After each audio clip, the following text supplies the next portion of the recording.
This is Late Night Health.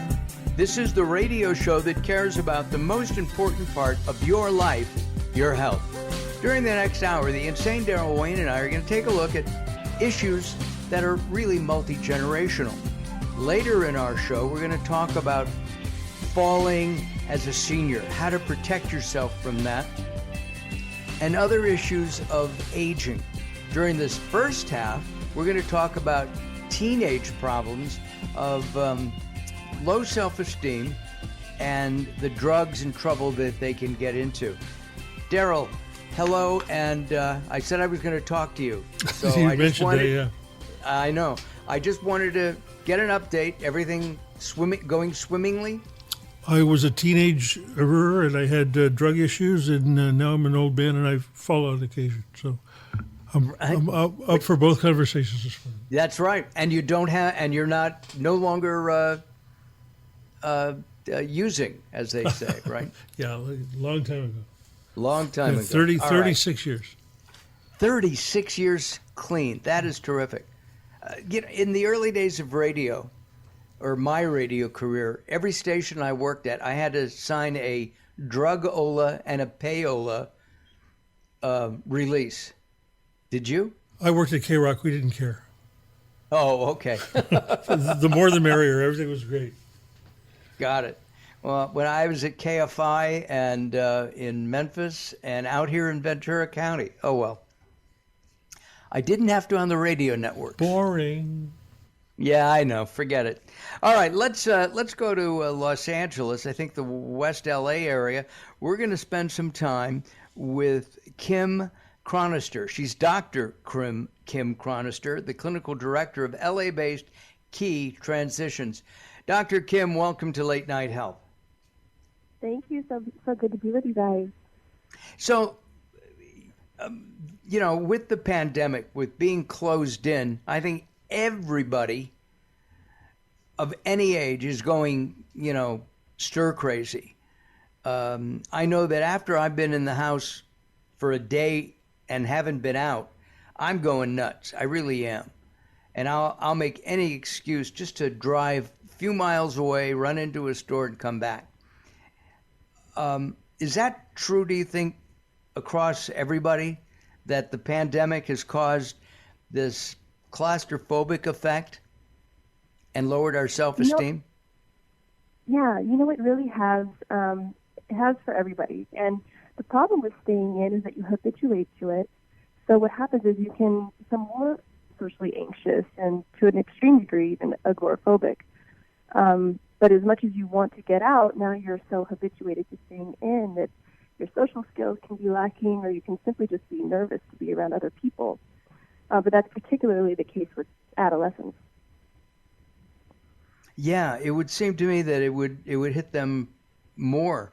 And how does a teen, in your opinion and in your practice at Key Transitions, how do they accommodate the stress of having to stay at home, not being with their friends and other people? Yeah, so what we do is we do kind of a social correction. So it depends on what the root is, what was causing them to maybe be distressed even before. So a lot of times there's already been some trauma, maybe bullying or social rejection, a breakup, something like that. And then the isolation just heightens the distress. So what we do is we try to have a social correction situation where they're basically playing, interacting with their peers. And because there's supervision, it's a contained environment. So they know that they're safe, they know they're not going to be criticized. And now they start lighting up because their peers are validating them. And that's something that's hard for just parents to do at this age for them, because they really need that external validation from their peers. It's really critical at this time. So we do that in a healthy, corrective way with group therapy, and then we get them into family therapy and individual therapy as well. Is this commonplace now? I mean, what percentage of the teen population do you think have these problems?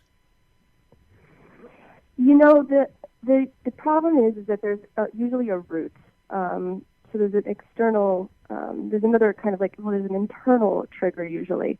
But because there's these environmental factors like isolation, rehabituating into school, we're actually seeing it being more common. Now, we're a bit biased because we see the ones that come in because they've got some stress. So for us, it feels like it's the entire population. But typically we're seeing, 2/3 of adolescents actually, using alcohol by their senior year.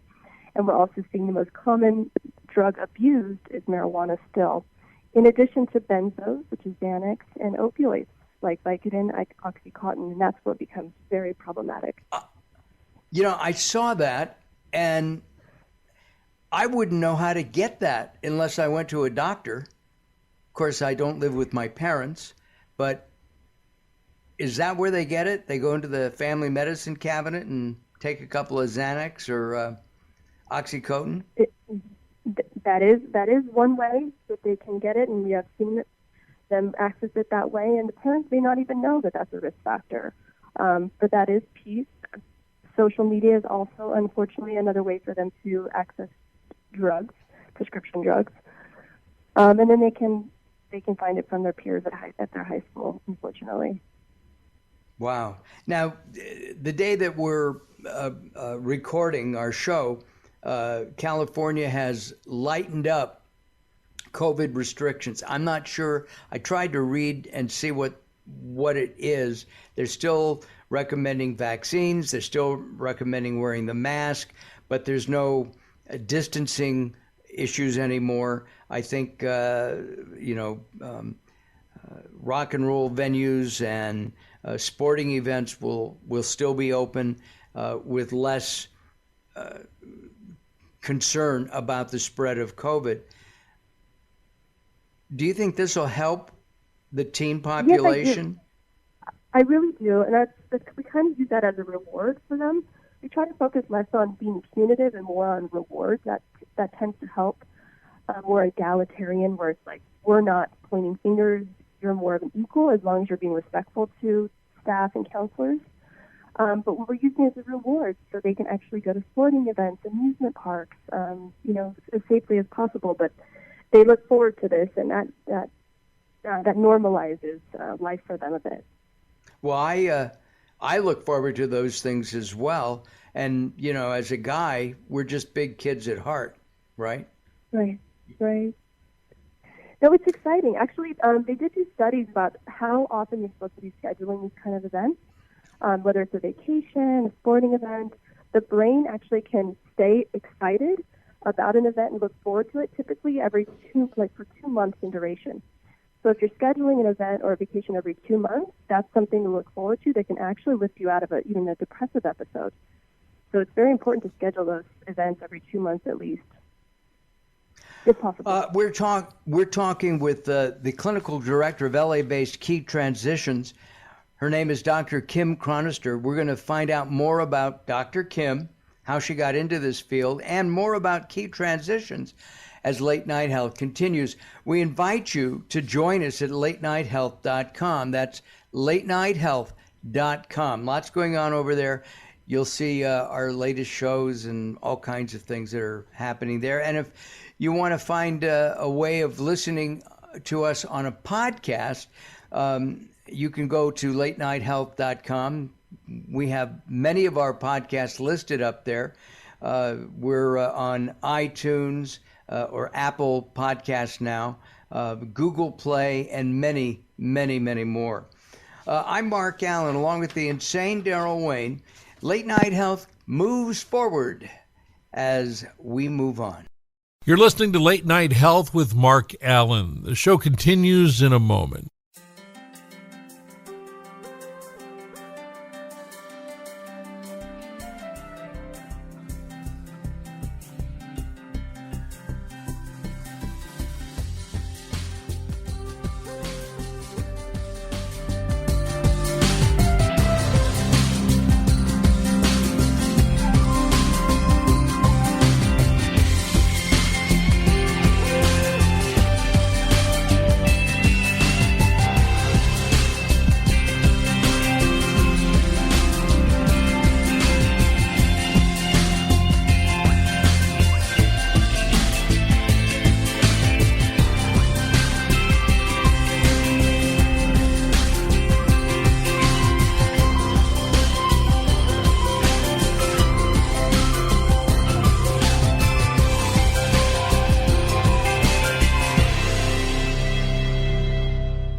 Recently, I met Jacqueline from Bright here in Los Angeles. She gave me a hearing exam and then showed me how to hear again with the new Signia Pure Series hearing aids, and she can give you your life back too. I hear birds chirping, birds cooing, and even my wife. They easily connect to my smartphone. The Signia hearing aids are amazing, and with the charge and go, I don't have to fiddle with batteries and hear all day long. Not hearing is frustrating for you and your family. I know you don't have a problem, but trust me, call Bright Here now for a free hearing exam, a $125 value, yours free, just for making an appointment now. There are offices throughout the Los Angeles area. Call Bright Here now at 323-424-7100. That's 323-424-7100 for a free hearing exam. There's no obligation. Call now, 323-424-7100, or visit them on the web at brighthere.com.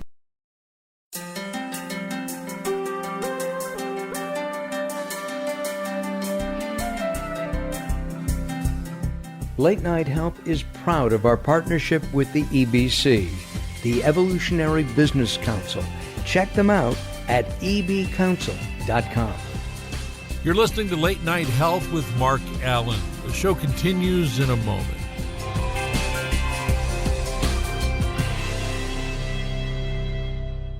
If you're listening to Late Night Health right now, you're part of the growing target of baby boomers we're serving. Hi, I'm Daryl Wayne, producer of Late Night Health, inviting you to join the Late Night Health family. If you have any business targeting the growing boomer market, Late Night Health is the ideal advertising vehicle for you. From vitamins to insurance, alternative health to Western-style medicine, Late Night Health caters to the growing population of those over 40 years old. This vibrant demographic has expendable income to fight aging, purchase travel, take care of aging parents, or just have fun. Find out about the advertising opportunities with Late Night Health. Call us at 805-391-0308. That's 805-391-0308, or email us at info@latenighthealth.com. That's info@latenighthealth.com. Join Late Night Health as we empower people to take charge of their own health care. Call now at 805-391-0308. That's 805-391-0308. Role models. They can make all the difference. In our world today, they have never been more important. One of the nation's most successful mentoring organizations is Jewish Big Brothers Big Sisters of Los Angeles. Their mission is to assist youth in achieving their full potential through innovative and impactful programs. And no nonprofit agency does it better. Jewish Big Brothers Big Sisters of LA serves Jewish children, boys and girls in our local community with a mentoring program that's been going strong since 1915. That's only the beginning. This nationally known agency owns and operates Camp Bob Waldorf. Its summer camping and weekend retreat programs enrich the lives of youth throughout Greater Los Angeles. Then there's a college support program, and last but not least, work that helps kids all over the world through the Teen Talk app. Want to learn more? Go to jbbbsla.org. Donate. Get involved. There's no better way to make a difference. Sometimes it's not what you say, it's how you say it. Words are a critical aspect of success. How you get your point across is a crucial part of what makes anything sell. So do it right and hire a writer. Whether it's articles, blog posts, technical writings, website content, product descriptions, or ghostwriting anything from a novel to a nonfiction book about your navel, contact Servet Hassan. If you want it to sell, write it right. Email Servet at servet@servethassan.com.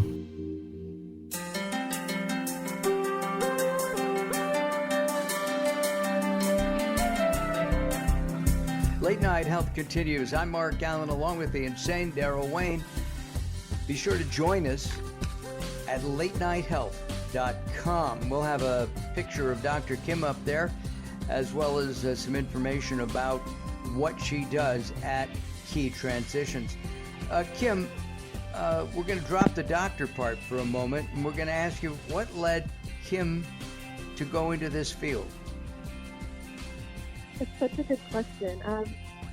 I originally thought I wanted to be in business or marketing in the entertainment industry. And my parents, my dad was self-employed and my mom was a little bit more philanthropic, a sociology major. And I was concerned that if I went to corporate, I would maybe lose the human side of things, which now I know that there's a way to have purpose and meaning, and that, but at the time I didn't. So I switched my degree from business to psychology, and really when I was in psychology, I had to pick a niche. And, you know, originally I was the director of adult rehabs, and as much as I loved that, the Malibu model or the conservative model, I didn't relate to the adult clients as much. I did relate to adolescents because of the fact that I struggled in adolescence with depression, feeling ostracized at one point, feeling like I needed to self-medicate with marijuana, with alcohol. And I came out of that organically in my 20s, but I would have been very much benefited if I would have been in a program like Key. And that's why my heart is so much into the adolescent piece, and I kind of organically went away from the adult treatment. What's your take in general on marijuana? Because it's becoming more and more legalized throughout the country. People get it even if it wasn't legal. I think it's been a crime that people with intense pain could not get it until very recently. I also believe that kids, people under 18, should not be allowed to use it. That's my personal thought. That makes a lot of sense, and there is a differentiation. So there could even be a 17-year-old using it once a month, let's say, and really something becomes a problem when it's impairing an area of functioning. So it's impairing and affecting their relationships negatively. They're maybe not getting out of bed. They're not being active. They're not enjoying things the way they used to. And maybe they're having some issues with academic performance or maybe not ambitious. So really it's what's happening with your functioning, and is it, daily use? So you got to look at one of the two or both. And what about key transitions? How do they fit into this? Why are they different than other rehab centers, other than the fact that they have you? Well, it's a shame that there are not too many adolescent treatment centers compared to the amount of adults. And really, in our opinion, we feel like most teens could be benefited from some kind of program like this, whether it's outpatient or with transitional living component. But what makes us different is we really concentrate on the prongs of contentment. So meaning and purpose, a lot of times they don't know what their passion is or they've fallen away from it. Maybe they've fallen away from academics, and we try to get them excited about that, which we've been very successful. Increasing activity. So it could be someone that was really great at soccer, and maybe they fell away from it, and for some reason, maybe jiu-jitsu makes more sense for them. But a parent advising them to do that change or to make that change can not be as effective at times because they really want that peer influence or the counselor influence, and then they get excited because it's someone different than their family telling them to do or try something different.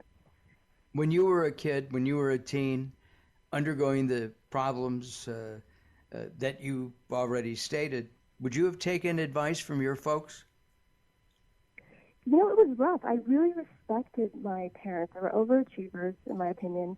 They were kind, nurturing, but at that time, I was more influenced by peers and outsiders. And it wasn't until my late 20s that I started actually, going back to what my parents had advised me to do. And I could see it clearly why they wanted me to stay away from certain friends or stay in soccer or things like that. But the peer influence is so, so critical at this time in adolescence. And therapists can do it, and so can the peers. And Key Transitions specializes in teens?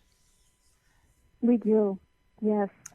Right. And so if a parent suspects that their kid is pilfering pills out of the family medicine chest, or they find grass in a sock drawer, what should they do? How do you confront a kid and say, hey, you're a drug addict, stop?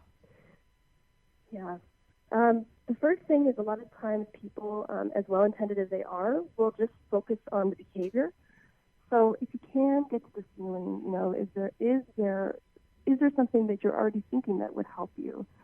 Can you talk to me? And if that isn't working, that's when you would call a program like ours.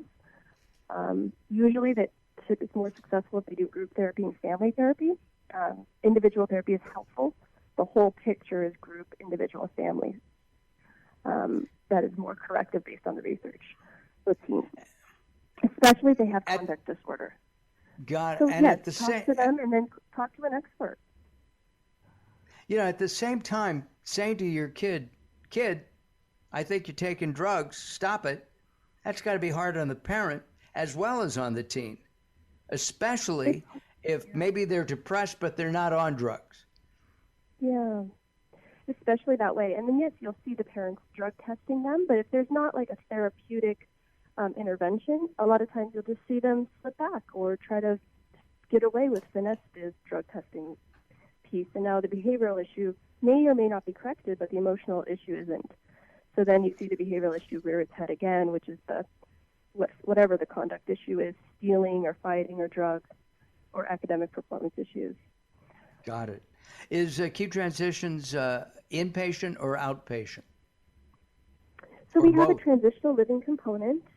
So the male teenagers can live at the house, and then they go to the location, the IOP location, which is nearby, and that's where they do all their group therapy, their family therapy, their individual therapy. So it can be outpatient if you're local, or if they're able to stay locally.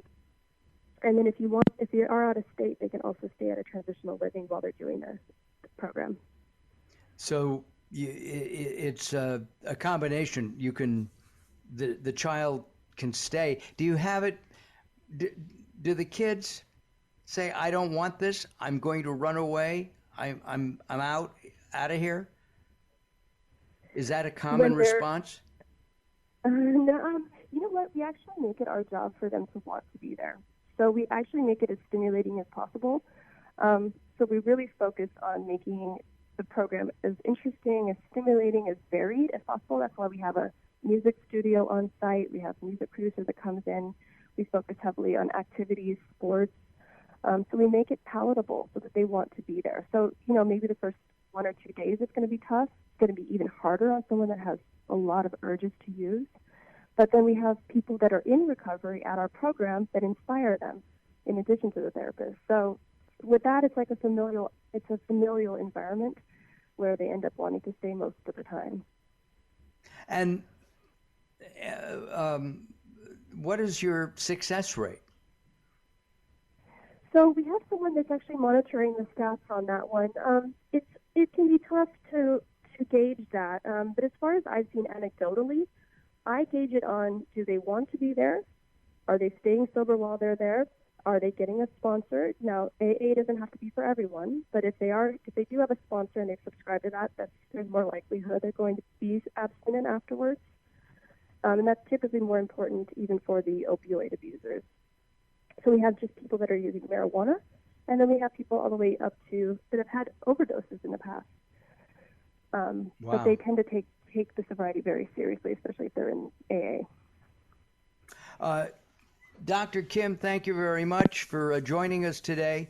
We'll have some information about Key Transitions on our website. That's latenighthealth.com. Our guest has been Dr. Kim Chronister, the clinical director of Key Transitions. I'm Mark Alyn, along with the insane Daryl Wayne. Don't go away. More coming up.